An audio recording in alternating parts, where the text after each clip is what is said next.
ሰልፍታት ሽወደን ብዕደና ዩራኒየም ምስም ማዕከም ዝሰኣና ተሓቢሩ ብሰንኪ ዝቕባበ ናይ 7 ዓመት ንሰራሕተኛታት ዝተገብረ ወሰኽ ደሞዝ ብዘይ ፍረ ተሪፉ ከም ዘሎ ተሓቢሩ ሰላም ዝኸበርኩም ተኸታተልቲ መደብና እዚ ካብ ስቶክሆልም ዝመረበሩ ማዕከን ዜና ሃርሞኒ ንሎሚ 10 ናሓሰ 2022 ዝተዳለወ መሰናዶ ዜና ቀንዲ ርእስታት ብምቕዳም ጀሚርና ኣለና ኣብ ስቱድዮ መዘለው ኩሎም መሳርሕተይ ምሳና ሓቢርኩም ክትጸንሑ ዝዕድመኩም መሓር ብርሃሜ ድሕሪ ዚ መሰጋገሪ ናብ ዝርዝር ዜና ክሕልፈኩም እየ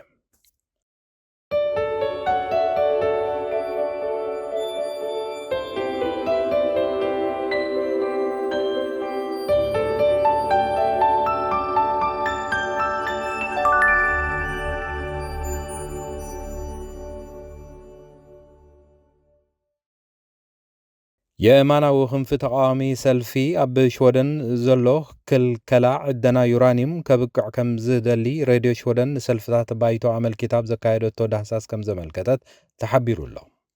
ተኾነ ግን ቀይሕን ሓምላይን ከምኡውን ማእከላይ ሰልፍታትን እቲ ክልከላ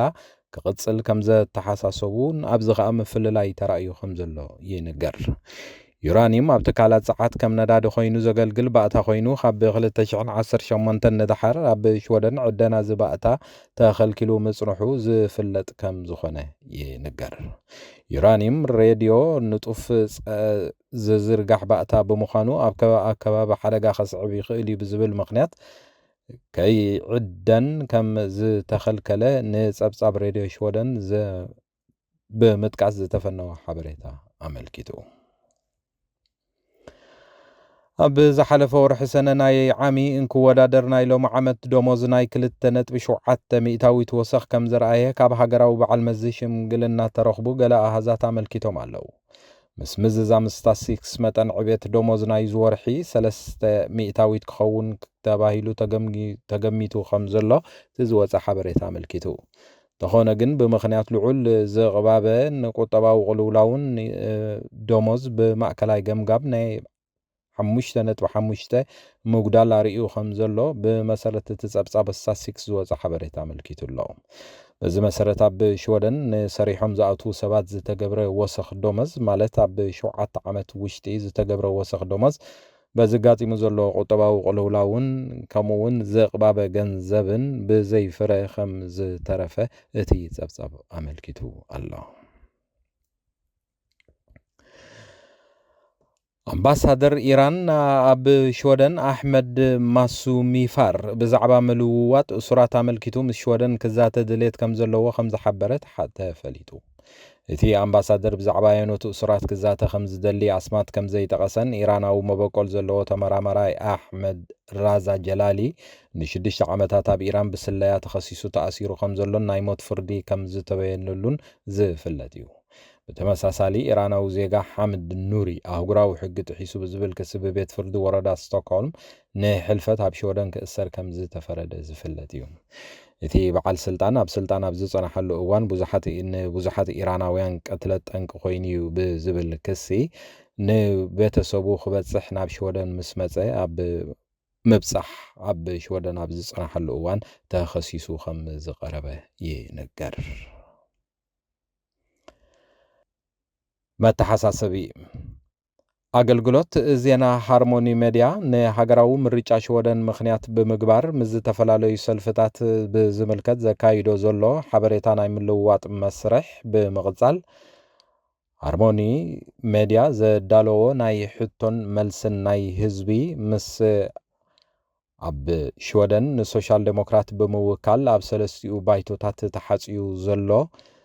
ዑስማን ስዒድ ዓብደላ ሕቶታት ህዝቢ ክምልሽ መደብ ኣዳሊና ስለ ዘለና ኩልኹም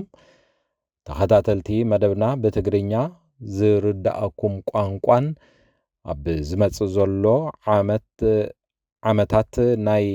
ሽወደን ፖለቲካ እንታይ ከም ዝመስልን ኣብ ሃገራዊ ምርጫ ብዛዕባ ሶሻል ዴሞክራት ይኹን ብሓፈሽኡ ሃገራዊ ምርጫ ሽወደን እንታይ ከም ዝመስል ሕቶታት ዘለኩምን ትጽበይዎን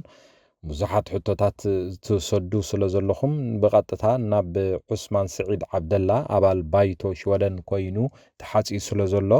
ንሰልፉን ንሓፈሻዊ ኩነታት ምርጫ ሽወደን ብዝምልከት ዝተፈላለዩ ሕቶታት ክንቅበል መደብ ኣዳሊና ከም ዘለና በዚ ጋጣሚ እዚ ክንሕብር ንፈቱ ኩልኩም ሕቶታት ዘለኩም ኣብ ፌስቡክ ብዘሎ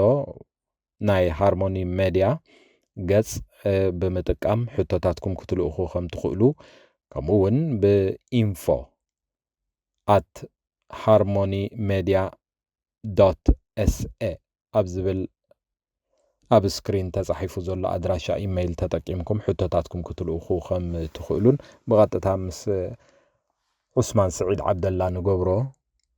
ዘተውን ከነልዕሎ ከም ንኾናን መልስታት ናይ ሕቶታትኩም ክትረኽቡ ከም ትኽእሉ በዚ ጋጣሚ እዚ ጻዊዕና ነቕርብ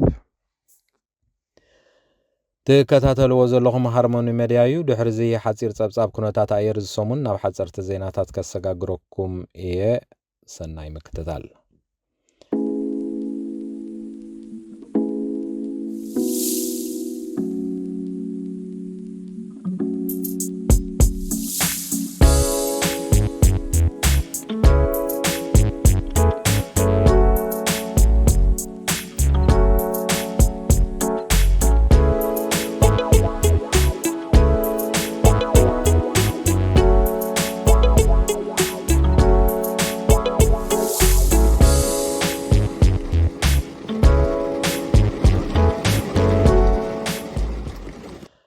ኣብ 19 መስከረም ባይቶን ኖርዌይ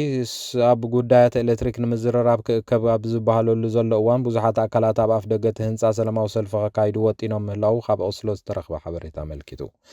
ናይዚ ውጥን ዋና በጋሲ ኢንዱስትሪያ ያኮሽነን ኮይኑ እዚ ሰልፊ ምስ ጉጅለ ፌስቡክ ብምትሕባር ዝሓሰረ ዋጋ ኤሌክትሪክ ንጠልብ ዝብል ኣርማ ከልዕሉ ምዃኖም ጋዜጣ ክላስ ካምፐን ንባብ ኣብቂዓላ መሰረት እታ ጋዜጣ ጠለባት እቲ ሰልፊ ጉዳይ ዋጋ ፀዓት ዝርአ ሰደድ ፀዓት ኤሌክትሪክ ቁፅፅር ክግበረሉ ከምኡውን ገመዳት ወፃኢ ኣመልኪቱ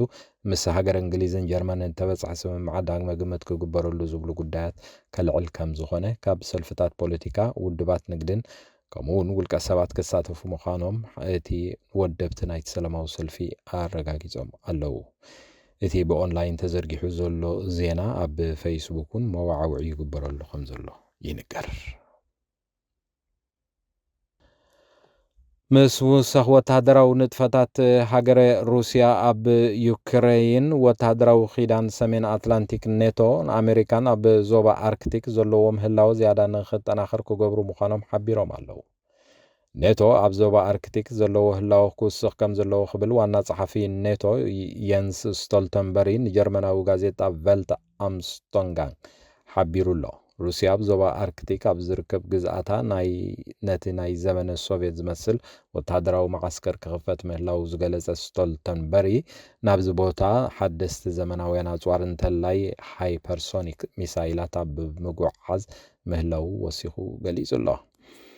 ብዘይካ ሃገረ ቻይና እውን ኣብቲ ዞባ ፍሉይ ተገዳስነት ተርኢ ምህላዋ ብምግንዛብ ዝሓለፈ ዓርቢ ስቴት ዲፓርትመንት ኣሜሪካን መጀመርያ ግዜ ኣብ ዞባ ኣርክቲክ ፍሉይ ኣምባሳደር ክሸይም ምዃኑ ገሊጹ ምንባሩ ይፍለጥ ባይቶ ኣሜሪካ ኣብ ዞባ ኣርክቲክ ምስ መሻርክትና ምትሕግጋዝ ዝተመርኮሰ ረብሓ ንምንዳይ ዝብል ውጥን ሒዙ ይንቀሳቐስ ምህላው ኖርዌይ ቱዴይ ጸብጺቡ ከም ዘለዎ ተሓቢሩ ዞባ ኣርክቲክ ንሃገራት ኣሜሪካን ካናዳ ሩስያ ዴንማርክ ፊንላንድን ኣይስላንድን ኖርዌይን ሽወደንን ዘጠቓልል ሰፊሕ ክፍሊ ዓለምና ከም ዝኾነ ይፍለጥ ዝኸበርኩም ተኸታተልቲ መደብና ንሎሚ ዝዳለናዮ ናይ ዜና መሰናድኦ እዚ ስጋብ ሕጂ ክትከታተልዎ ዝጸናሕኩም እዩ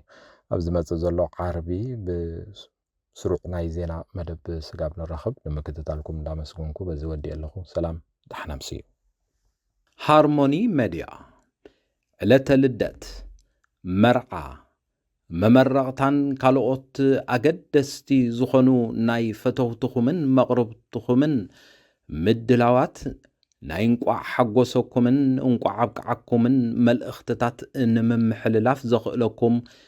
መደብ ጀሚርና ከም ዘለና በዚ ኣጋጣሚ እዚ ንኹልኹም ተኸታተልቲ ሃርሞኒ ሚድያ ንሕብር ንኹልኹም ፈተውትኹምን መቕረብትኹምን እንቋዕ ኣብቅዓኩም ንምባል ኣብ ትደሊሉ እዋን ሃርሞኒ ሚድያ ዕድል ከፊትልኩም ስለ ዘሎ ተጠቀምሉ